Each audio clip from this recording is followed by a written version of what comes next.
In the current modern landscape, everyone has social media, and a lot of people have YouTube channels. They're fun, they're creative, and they're a neat source of income. And it got me thinking, what if Barney characters had YouTube channels? I'm talking full-blown, overanalyzed, personality-mapped digital careers for these fooligans. Who would make the slime videos? Who's making the mukbangs? Who's getting caught up in the drama that spilled onto their second channel and gets turned into a dramatic apology video?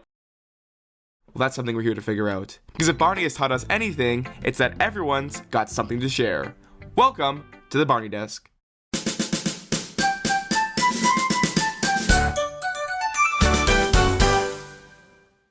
Starting off with the BPD himself, Barney is one of YouTube's oldest and most reliable creators.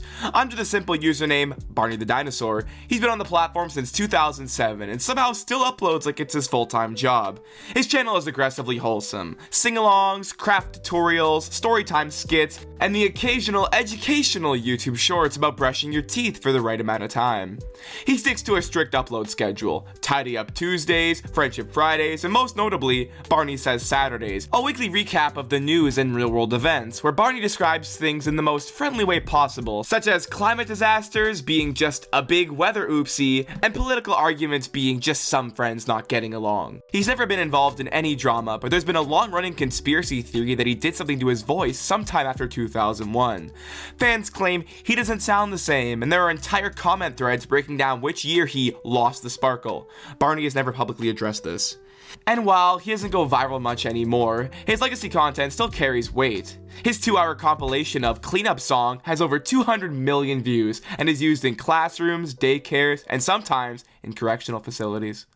Coming in loud and green, Baby Bop runs a lifestyle channel under the name Bop Drop. She calls herself a professional toddler influencer, but most of her videos are filmed vertically with glitter filters and music that fades in way too late. She reviews toys, does sticker hauls, and occasionally tries yoga. She's been called out by other YouTubers at least 3 times, once for gatekeeping playground swings, once for claiming she invented twirling, and once for starting a drama series called Who Took My Blankie? That was really just her accusing BJ in different ways for 6 episodes straight. But her audience doesn't care. Comments range from, "She's just like me, for real," to, "This girl needs a PR team."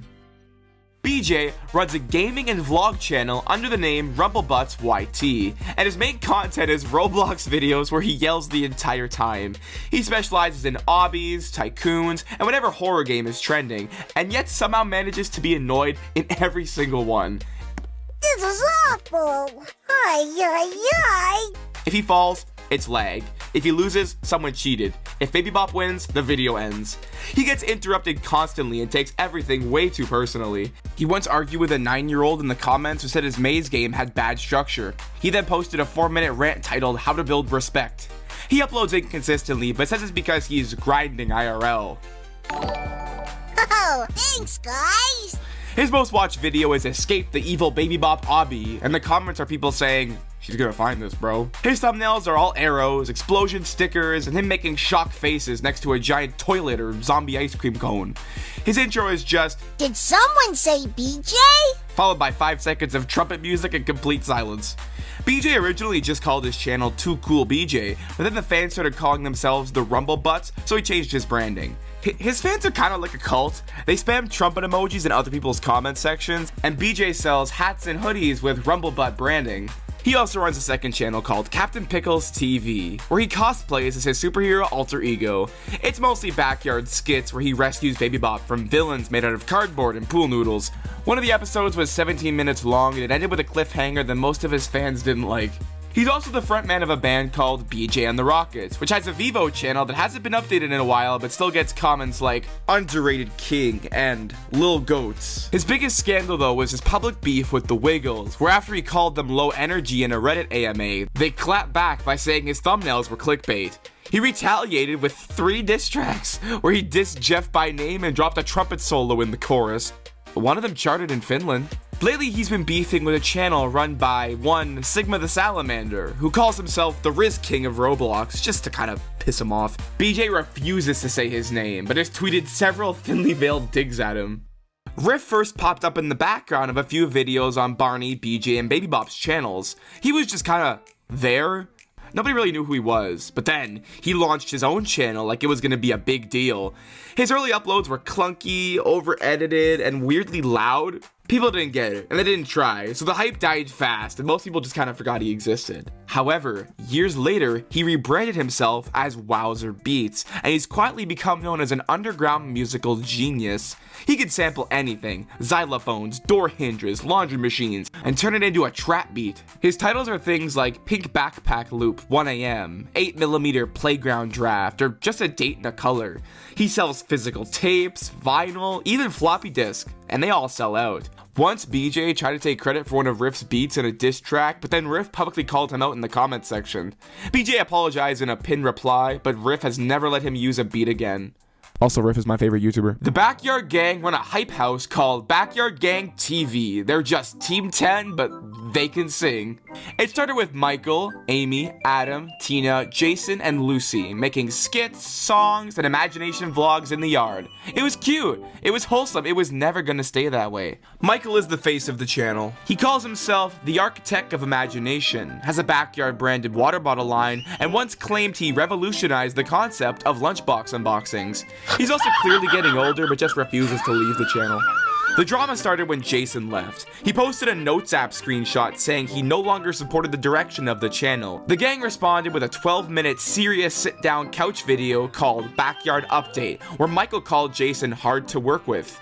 Amy said nothing, and the top comment says, "Blink twice if you're okay." Derek showed up the next week. Not with an introduction video, he was just suddenly there. Now he claims he's been there since day one. Despite appearing midway through the Christmas vlog, we visited the North Pole, almost died. Amy and Adam stuck around a little longer, but then quietly disappeared. There was no announcement or nothing, they just got slowly cropped out of the thumbnails.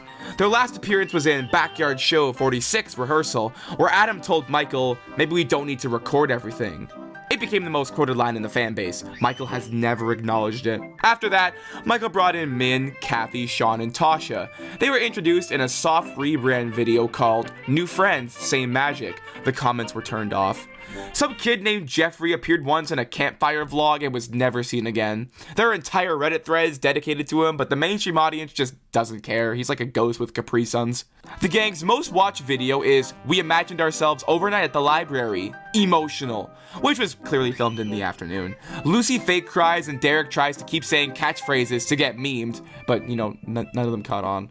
Mr. Boyd runs a channel called Fix It With Boyd, and it's exactly what you think it is.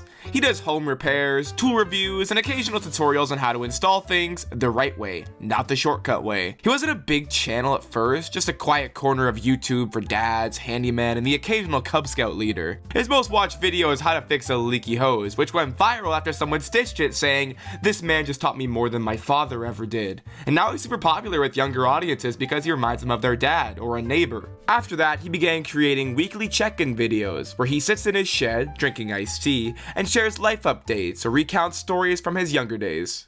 Stella was probably the simplest to figure out. She runs a travel, lifestyle vlog channel called Storytime with Stella, where she documents her journeys across the world and shares stories from every place she visits. Her videos blend travel footage, voiceover narration, and small life lessons from the people she meets and the culture she experiences. Her most viewed video is 5 Things I Learned from Traveling Alone in Mexico, which features some simple b-roll and voiceover, and a story about asking for directions from a stranger that turned into a whole conversation about kindness. Every video ends with her signature sign-off, Toodles. Fans say her channel feels like comfort food, and appreciate how she doesn't get involved in any drama. Scooter McNutty and Miss Etiquette co-host a weekly podcast called Aw Nuts, recorded from the Treehouse studio. Scooter treats it like he's running his own late-night talk show. He opens up every episode with, "What's the deal with raccoons?" and insists on doing squirrel-themed stand-up no one asked for.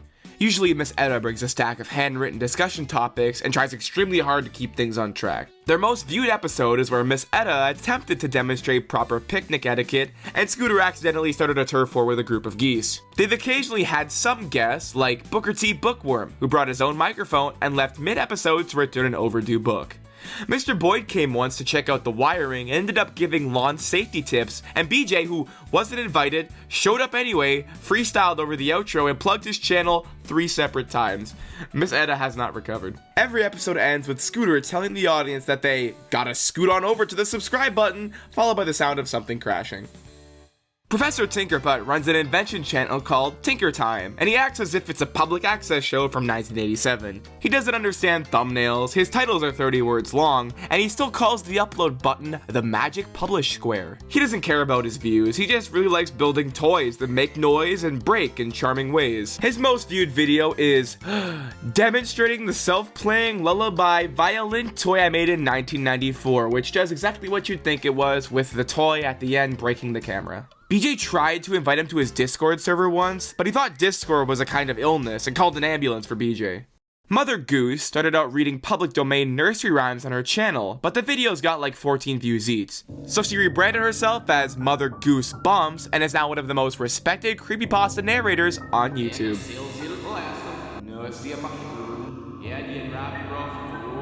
Abby and Marcella made a channel where they could just post random skits of themselves pretending. So no editing or nothing, just shaky handheld videos like, "We imagine we were pirates," or "We imagine we found a portal in the shed." Then Cody reported the channel for being under the age of 13. Twice. The channel got terminated a week later.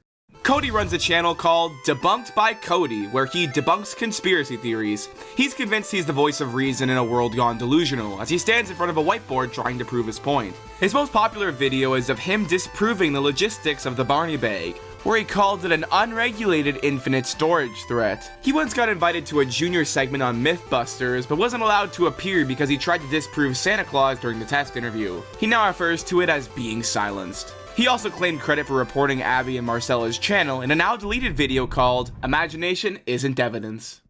Twinken runs a self-care channel called Twinken Helps, where he acts as an internet therapist, sort of. The videos are designed to calm you down, help you reflect, maybe even cry a little. But he only communicates through cooing sounds and occasionally glowing, so you'll have to turn on captions to understand anything.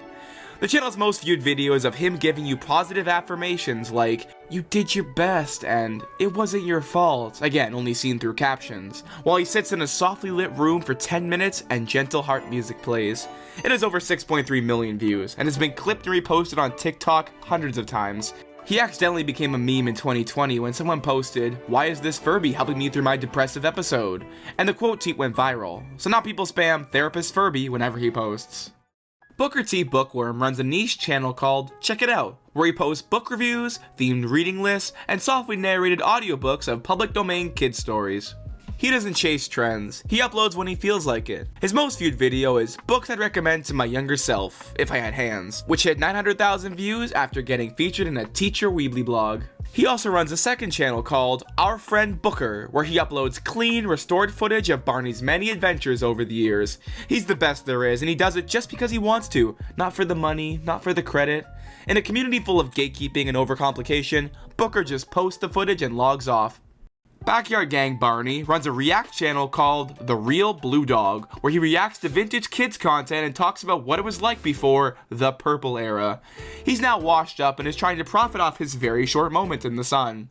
He starts every video with, "Yes, it's me, the original. No, I don't get royalties." His most viewed video is reacting to my classic videos, where he just watches Backyard Gang tapes and other stuff like, "That's not how that line was written," or "That took 4 takes." It has 2.1 million views, mostly from people saying, "Why does he sound like he's about to cry?" and his diehards that swear he was the best Barney. He sells signed copies of 3 Wishes on eBay and refers to it as the role that almost changed everything. A while back, he uploaded a clean DVD master of The Backyard Show, one of the rarest tapes in the fandom, and then abruptly took it down after promising he'd re-upload a fixed version. But then he went radio silent about it, and the video was never re-uploaded, despite fans' constant asking. Then, a few days ago, the full tape was leaked on archive.org in perfect quality. He hasn't commented on it. Zipppity wasn't supposed to have a channel, he's the class hamster, but somehow the students started uploading GoPro-style videos of him running through cardboard mazes, and now he's got 3.2 million subscribers, a merch deal, and had a collaboration with Grumpy Cat. The channel is called Zipppity Zoom, and every video is edited like a blockbuster trailer, dramatic zooms, chase music, and slow motion shots of him eating lettuce. His first viral hit was The Great Classroom Escape, which documents the time he went missing during class and was found under a sombrero. It has over 12 million views. Murray the Web Surfing Mouse is just Linus Tech Tips if Linus were a radical mouse from the 2000s. He reviews gadgets, builds custom PCs, and once did a 40-minute teardown of a LeapPad. He went viral for Mouse Reviews a Mouse, where he tested every gaming mouse on the market while blindfolded. He was doing well until people found his old problematic tweets, to which he issued an apology video that was 27 minutes long with ad breaks. He still uploads and they're still solid, but people don't talk about Murray like they used to. And finally, Barneys World Barney runs a channel called Barneys World Official, and it's not a YouTube channel, it's a content farm. Every video has the same 4 images in the thumbnail, the same music, and the same 5 freaking episodes of copy pasted into different settings. It's like if Cocomelon and ChatGPT tried to recreate Barney without knowing who Barney was. Get it? So yeah, those are just my personal guesses for what all the Barney characters would be doing if they had YouTube channels. Some of them are thriving, some of them are spiraling, and some should probably just log off. But either way, I had way too much fun overthinking this. If you want more videos like these, please let me know. I had a lot of fun. And as always, thanks for watching.